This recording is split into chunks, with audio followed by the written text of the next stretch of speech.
Pole kwa msiba, na ningependa kufahamu jina lako na cheo chako. Asante, pole kwa sote. Naitwa Jafari Dionis Makatu, ni katibu wa chama cha waigizaji wilaya ya Kinondoni. Taarifa ya kifo cha marehemu Mzee Kambi, labda ulipataje na nini haswa chanzo cha kifo chake? Mimi nimepata taarifa kutoka kwa Mzee Chiro. Sasa nilikuwa ofisini, milango nafikiri kwenye saa 8 hivi, akanipigia simu. Akaniuliza uko wapi? Nikamwambia niko ofisini. Akaniambia njoo haraka sana, Sinza kuna tatizo. Baadaye nishashuka na chukua boda, ndio akanipigia tena kunitaarifu kwamba ndugu yetu bwana mwenzetu amefariki.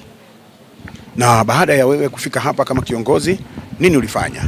Baada ya kufika kama kiongozi, nimekutana na Mzee Chiro na wenzangu. Baadaye tukaenda kwa daktari ambaye ndio akatuthibitishia kwamba ndugu yenu kwa kweli kafariki. Kwa hiyo kwa sababu nafasi ni ndogo, hawana mochwari hapa, akatuomba tuhamishe maiti tuipeleke sehemu nyingine. Tushafanya mipango kupeleka Maamuru. Hivi tunasubiri ambulance inatoka Maamuru na kuja kuchukua mwili kupeleka Maamuru akahifadhiwa, alafu tuangalie mipango ya mazishi itakuwaje. Na kwa sababu ulipata nafasi ya kukutana na daktari, kama ulimuuliza chanzo cha kifo chake, daktari alisema haswa nini kimepelekea kifo chake? Kwa kweli mimi muda nilofika nilikuwa niko hoi, yani sikuweza kupata hata nguvu za kuweza kumuuliza. Baada ya kupata taarifa kwamba amefariki, basi nikamshukuru Mwenyezi Mungu, nikalipokea na nikasambaza taarifa kwenye magrupu, na fili hata wewe ndio nimekupigia mimi. Mzee Kambi alikuwa ni msanii wa namna gani kwako wewe kwenye sanaa ya maigizo? Kwenye sanaa ya maigizo, kwanza mimi kwangu nasema, wengi wanasema role model. Alikuwa role model wangu, kwa napenda uigizaji wake, na sijamfahamu leo, nimemfahamu tangu anacheza mpira Yanga Afrika. Maana watu wengi hawaelewi, lakini alikuwa mchezaji mkubwa Yanga Afrika. Kwa enzi hizo tunaenda kwa uwanja wa Kaunda, mimi nilikuwa napenda kubeba viatu vya wachezaji wakubwa wakubwa. Kwa hiyo baada ya hapo tukawa tunajuana na tukakuja kukutana tena kwenye filamu. Alikuwa ni mtu ambaye anapenda sana masiara, lakini anapenda juhudi ya mwenzake, atoke pale alipo asonge mbele afikie hatua ambayo amefikia yeye. Kwa kweli alikuwa anatusaidia. Binafsi yako utamkumbuka kwa kitu gani kwenye sanaa ya maigizo, pamoja na kipindi kile ambacho alikuwa akicheza mpira kwenye klabu ya Dar es Salaam Yanga Afrika?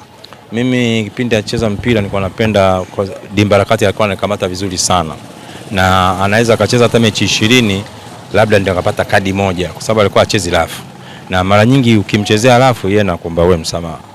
Kwa hiyo hii nilikuwa napenda sana wakati niko mdogo, lakini kwenye tasnia ya filamu kwa kweli alinielekeza mambo mengi.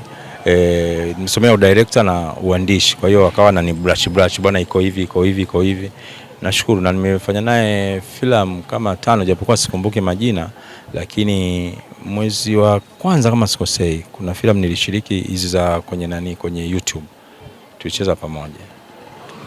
Na kwako wewe, kwa jinsi ambavyo Mzee Kambi amekaa na kudumu kwenye sanaa ya maigizo kwa muda mrefu bila kushuka wala kuchuja wala kubadilisha sauti yake ilikuwa ukisikia tunajua hii ni alama, ni sauti ya Mzee Kambi.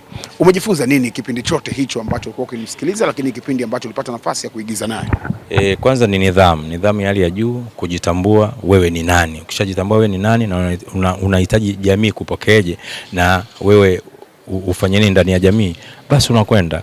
Lakini ukishakuwa kwamba wewe ni mtu wa kujikweza, watu wanakuchukia haraka sana. Lakini kama unapenda kusikiliza ushauri wa watu, unapenda kukosolewa, utafika mbali. Na yeye alikuwa anakipenda kitu kama hicho sana. Pole sana. Asante. Ili kuwa mwanafamilia bora wa Global TV, usisahau kusubscribe, like, kushare na kucomment. Baada ya kusubscribe, bonyeza alama ya kengele ili kupata taarifa kwa kila video inayopanda Global TV Online.